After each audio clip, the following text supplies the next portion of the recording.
안녕하십니까, 최진호입니다. 최진호의 신앙탐구 37번째 시간입니다. 오늘은 마태복음 시리즈의 12번째 시간으로 선택이라는 주제로 말씀 나누기로 하겠습니다. 마태복음 7장 13절에서부터 29절까지의 말씀은 예수님께서 주신 산상수훈의 마지막 부분으로 설교를 마무리하시는 부분입니다.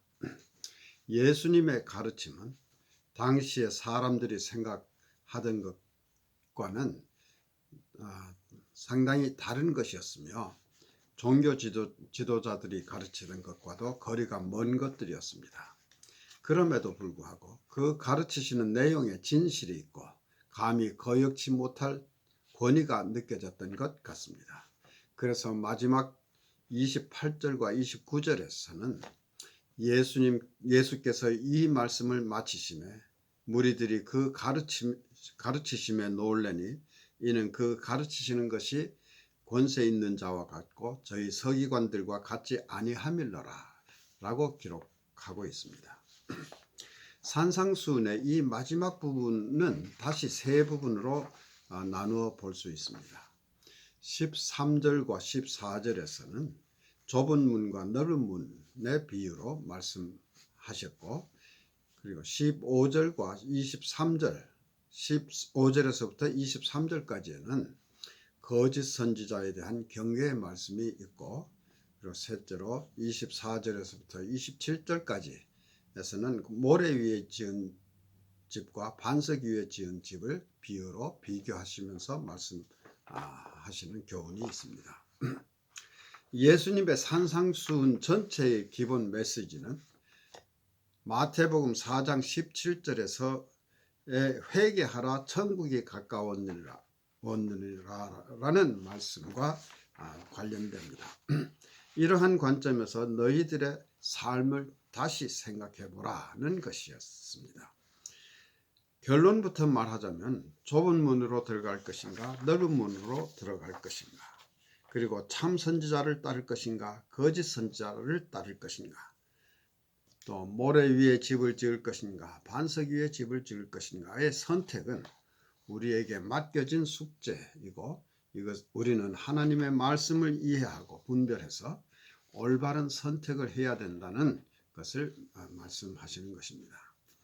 구약에도 이와 같은 맥락의 말씀이 있습니다.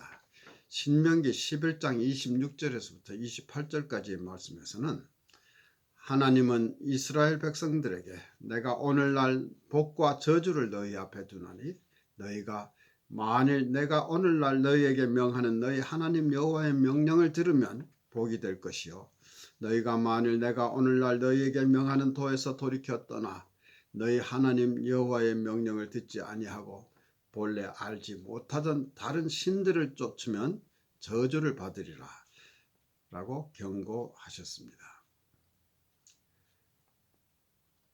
복과 저주를 너희 앞에 두는데 복을 택할 것이냐 저주를 택할 것이냐 하는 것은 너희들의 선택이다 하는 말씀입니다. 그리고 예레미야 21장 8절에서도 보라 내가 너희 앞에 생명의 길과 사망의 길을 두었다고 하셨습니다. 복을 받을 것인가 저주를 받을 것인가, 또는 생명의 길을 갈 것인가 사망의 길을 갈 것인가는 우리들의 선택인 것입니다. 13절과 14절에서는 예수님은 좁은 문으로 들어가면 길도 좁고 협착하여 찾는 이가 적지만 바로 그 길이 생명으로 인도하는 길이라고 하십니다. 반대로 멸망으로 인도하는 문은 크고 그 길이 넓어 그리로 들어가는 자가 많다고 하십니다. 하나님은 심술꾸러기이신가? 생명으로 인도하는 길을 넓고 찾기 쉽게 만들어 주셨으면 좋을 텐데 왜 반대로 하셨을까? 그러나 이것은 하나님이 그렇게 만드신 것이 아니고 인간의 죄성으로 인해 그렇게 만들어지는 것입니다. 사람들의 이기주의, 위선, 욕심, 교만, 시기, 질투 등은 가르칠 필요가 없습니다. 가르치지 않고 배우지 않아도 누구나 쉽게 하게 됩니다. 그러나 이것은 멸망으로 가는 길입니다. 그런데 이러한 악한 것들을 거부하는 것이 어렵고 많은 노력이 필요한 것입니다. 우리가 올바른 생활을 한다는 것이 그만큼 어렵다는 것을 말씀하시는 것입니다. 거짓 선지자들은 이렇게 가르칩니다. 우리가 하나님을 믿기만 하면 하나님은 우리를 사랑하시므로 우리가 행복하고 편안하게 살기를 원하신다. 그러므로 염려할 것 없다. 인생은 즐거운 것이므로 즐기자라고 말합니다. 그러나 이것은 잘못된 개념입니다. 하나님께서 믿는 자에게 복을 주신다는 말씀은 옳지만 하나님이 주시는 복은 이 세상의 복이 아닙니다. 이 세상에서 보통 사람들이 생각하는, 우리가 생각하는 그러한 복과는 차이가 있습니다. 사도 바울은 하나님의 뜻을 실천하려고 애를 쓴 사람이고 분명히 하나님의 뜻에 따라 크게 쓰임받은 사람입니다. 그러나 그의 삶은 무척이나 힘든 삶이었습니다. 그리고 끝내 로마에서 사형을 당해 죽었습니다. 그럼에도 불구하고 바울은 다음과 같이 말합니다. 그러나 나의 나된 것은 하나님의 은혜로 된 것이니 내게 주신 그의 은혜가 헛되지 아니하여 내가 모든 사도보다 더 많이 수고하였으나 내가 아니요 오직 나와 함께 하신 하나님의 은혜로라 라고 고린도전서 15장 10절에서 말하고 있습니다. 나의 나된 것은 하나님의 은혜라는 것입니다. 주님을 따르는 길이 이렇게 힘들어도 주님으로부터 쓰임받는다는 사실을 은혜로 알고 기쁨을 느끼며 감사하는 이것이 진정 우리가 추구해야 할 믿음의 생활이라 생각이 됩니다.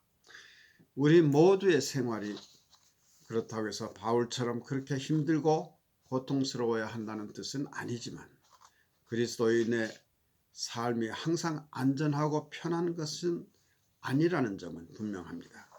그리고 우리가 참 그리스도인으로 살려고 하면 이 세상으로부터 핍박을 받습니다. 그러면 그리스도인이 편하게만 살려고 하는 이러한 잘못된 생각은 어디에서부터 온 것일까? 부분적으로는 우리들 자신의 육신적인 욕망으로부터 형성되었을 것입니다. 그러나 또 한편으로는 거짓 선지자들이 복음을 잘못 가르친 때문이기도 합니다. 15절에서부터 23절까지에서는 예수님은 거짓 선지자에 대해서 경고하십니다. 선지자란 단순히 예언하는 자가 아닙니다. 선지자는 하나님의 말씀을 우리에게 전하는 사람입니다. 구약시대에는 하나님께서 선지자들에게 말씀을 주셔서 백성들에게 전하게 하셨으므로 선지자의 역할이 분명했습니다. 물론 그때에도 거짓 말씀을 전하는 거짓 선지자들은 있었습니다. 오늘날에는 계시가 완성된 시대이므로 구약시대와 같은 선지자는 더 이상 필요 없게 되었습니다. 그러나 새로운 계시가 아니라 이미 주어진 계시, 즉 성령의 말씀을 풀이해 주는 사람, 즉 교회 내의 목사, 교사, 장로, 기타 교회 지도자들이 부분적으로 선지자의 역할을 한다고 할 수 있습니다. 하나님은 우리 믿는 사람 모두가 선지자적인 소명을 가지고 진실한 예수님의 제자가 되어 땅끝까지 복음을 전하기를 원하십니다.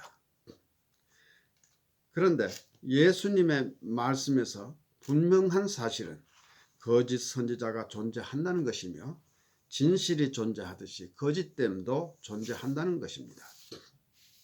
그런데도 불구하고 오늘날 이 분명한 사실을 인정하지 않는 데 심각한 문제가 있습니다.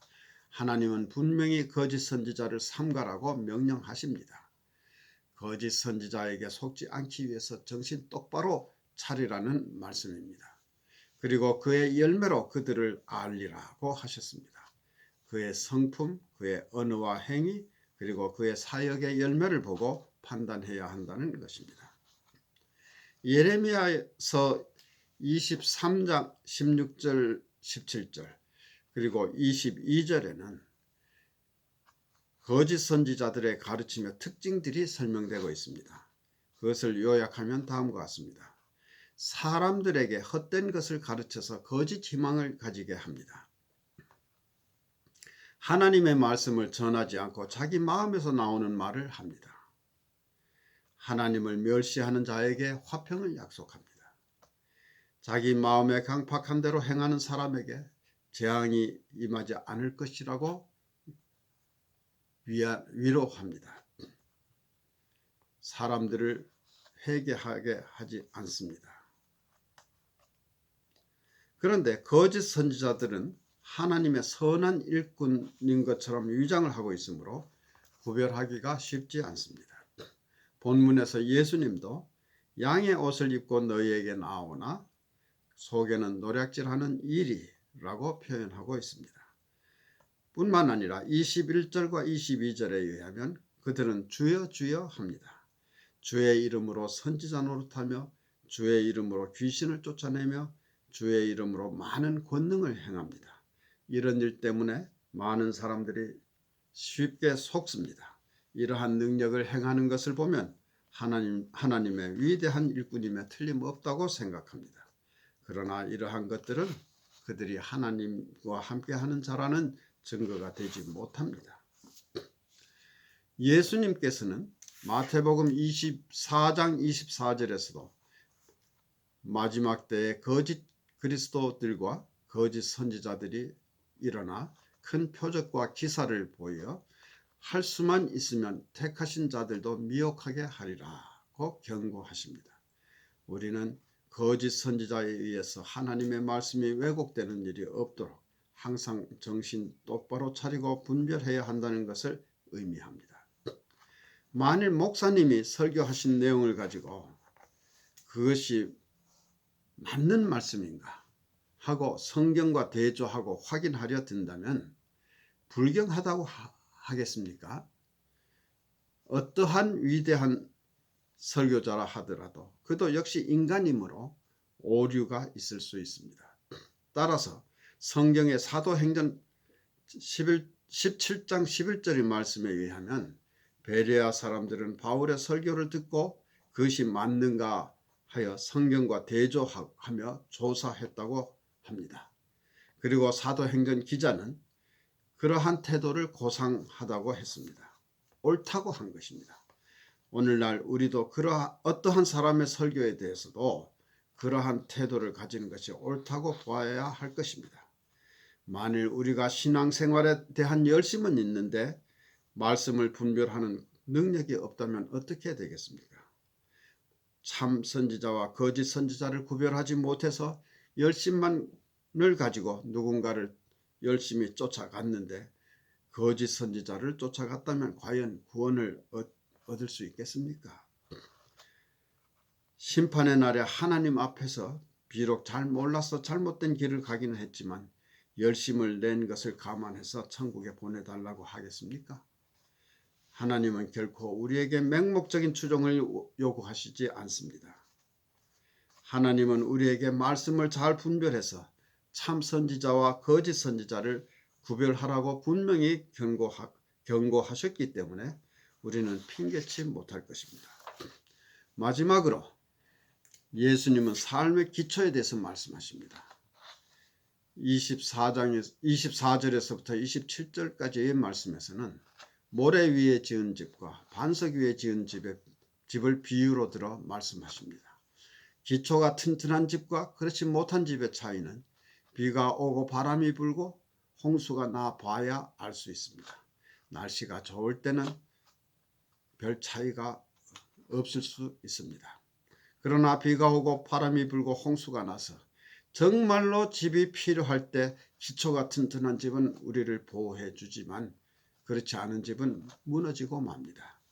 오늘날 과학의 발달과 물질 문명의 발전으로 적어도 선진국, 한국을 포함한 선진국에서는 질병 또는 기아 등의 재해를 입을 가능성은 많이 줄어들고 있고 재해가 발생해도 과학의 힘으로 상당히 극복할 수 있게 되었습니다. 따라서 예수님의 경고 말씀에 대한 경각심이 덜 느껴질지도 모릅니다. 그러나 우리는 우리 자신에게 속고 있습니다. 인간의 물질 문명이 아무리 발달해도 여전히 우리는 대자연 앞에서 무력하고 어떤 면에서는 과학이 발달함에 따라 대형 사고의 위험은 오히려 증가한다는 사실이 여러 사건 사고에서 노출되고 있습니다. 옛날에는 교통사고가 나면 한두 사람이 죽거나 다치는 정도였지만 오늘날에는 비행기 사고가 나면 수백 명이 한꺼번에 죽기도 합니다. 예수님의 말씀을 듣고 말씀대로 행하는 자는 반석 위에 집을 지은 자와 같이 지혜로운 자이고, 말씀대로 행하지 않는 자는 모래 위에 집을 지은 자처럼 어리석은 자라고 합니다. 하나님의 말씀을 믿고 순종하는 것이야말로 반석 위에 집을 짓는 것과 같이 확실한 구원에 이르는 길입니다. 우리가 진정으로 하나님을 믿는 자들이라면 우리의 모든 생활이 하나님의 말씀에 기초한 생활이어야 할 것입니다. 믿는 자의 삶이라고 해서 반드시 평탄하지는 않습니다. 그러나 천국은 우리 모두에게 열려 있습니다. 우리는 그리스도의 사역과 성령님의 인도하심을 따라 천국에 들어갈 수도 있고 또는 이를 거부하는 어리석음을 범할 수도 있습니다. 선택은 우리들 자신에게 맡겨져 있습니다. 예수님은 마태복음 5장 17절에서 내가 율법을 폐하러 온 것이 아니요 완전케 하려 함이로다 라고 하셨습니다. 율법의 올바른 정신을 깨닫게 함으로써 올바른 순종을 요구하시는 것입니다. 여러분의 선택은 무엇입니까? 어떤 선택을 하시겠습니까? 감사합니다.